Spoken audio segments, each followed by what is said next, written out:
So as I do a little fake unboxing of this Elilee, I guess you pronounce it, I don't know. This is an X310 crank. I just want to add a little reminder at the beginning here. These videos are starting to get a bit longer than I initially intended, so people might start to think that this is actually a proper review or something. And as you might know, if you're following me on the other channel, I don't do reviews. I just do videos about stuff I put on my bike, and I pay for everything myself, and no freebies, no sponsors. Most importantly, on this channel, I do these videos of the products basically as soon as I get them in. In this case, I have tried this out, but I just want to answer my own questions I had before I bought this. So of course the main thing is weight, but I also want to know, for example, if there's something special I need to think about. Do I need any special tools, or if there's anything else that's not really clear in the specifications, so to speak. Now, if I think a product needs a longer video, or like a long-term impressions kind of video, that will eventually go on the main channel. But I still won't call it a review. But I do think for those videos to be useful at all, they at least need to be used for a couple of months. Now, the reason I said fake unboxing, I just wanted to show how this arrived. Like I said, I've already installed it and used it for a couple of hours. But yeah, the one thing that caught me off guard is I lifted this up just to check if there's anything there. There was a little screw here, and I really didn't think much of it. I was like, yeah, it kind of fell in by mistake or something, because it was kind of in the corner there. So I didn't thought much about it. I almost think I don't need this. I can just throw this away. Luckily, I didn't. I had this crank sitting around for a couple of weeks before I installed it, and once I did, I realized where that screw came from. It's actually the preload collar. So that kind of rattled away in the box. Yeah, so if someone happens to experience the same thing, yeah, don't throw this away, because yeah, it's gonna be quite annoying. All right then, so let's take a look at the crank and the spec I got this in.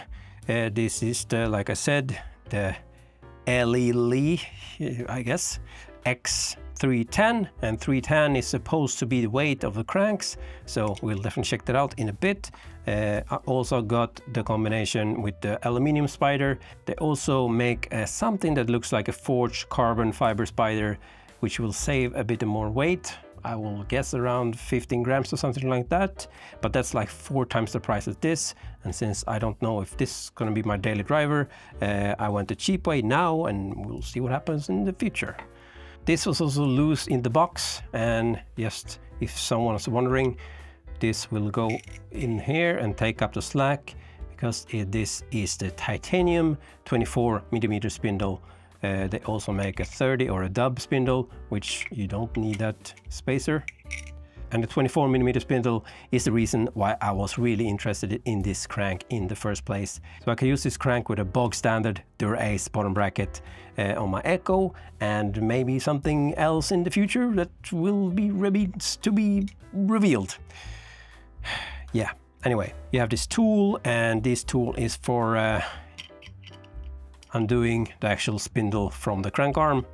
You get a little bit of anti-seize compound, and you get some spacers as well as pedal washers. If you look really close at the pedal insert, or whatever you want to call it, it is kind of recessed.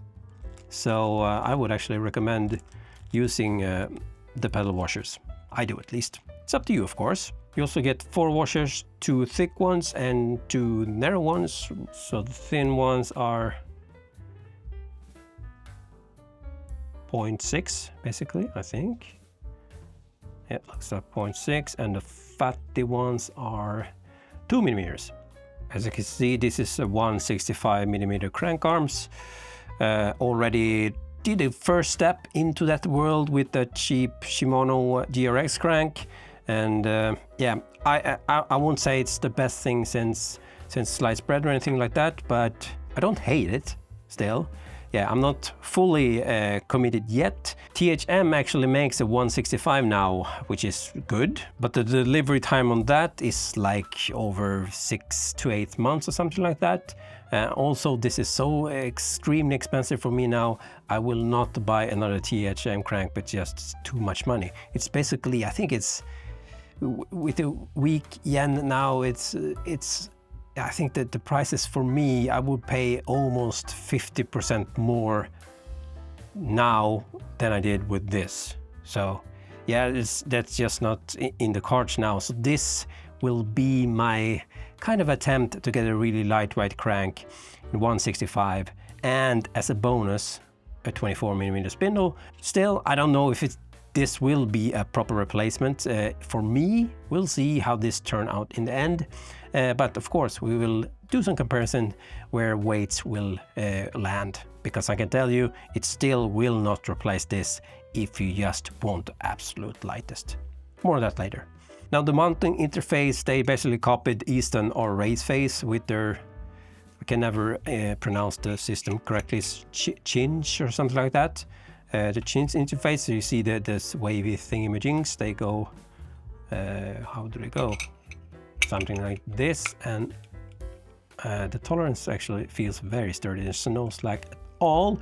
The one thing you should know when we're talking about special tools, you need an old school Shimano, is it the SIS bottom bracket tool? One that looks like this, and I don't think this is on correct. Let's see. The correct orientation should be like so. So this one points in the opposite direction, because otherwise you can't really access the holes. Like so.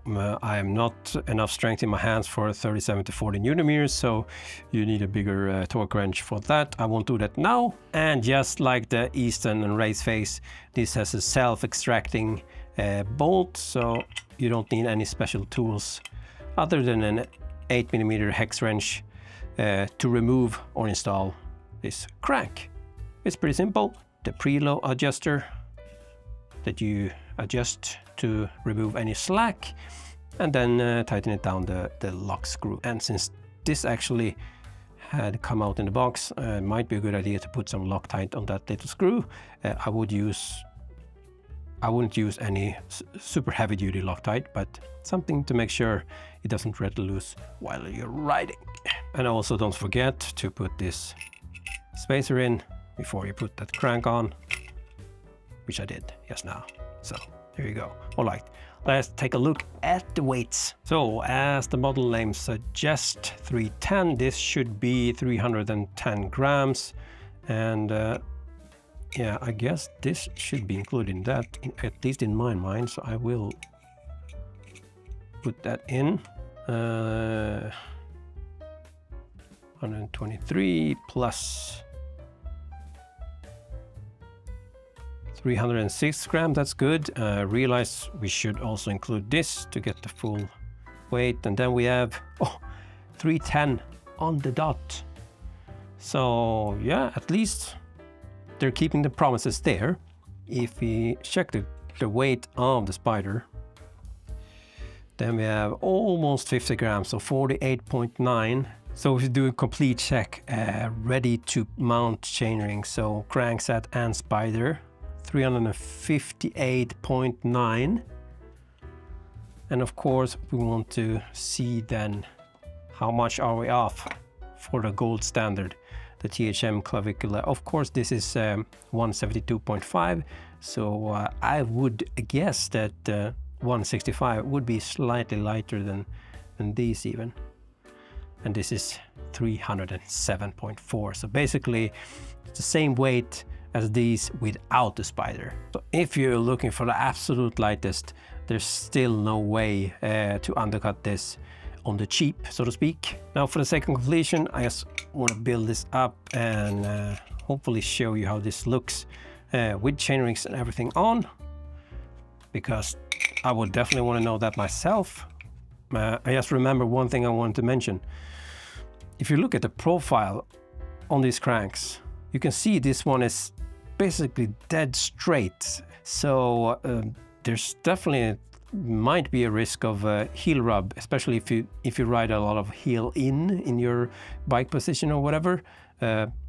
Might be something to keep in mind.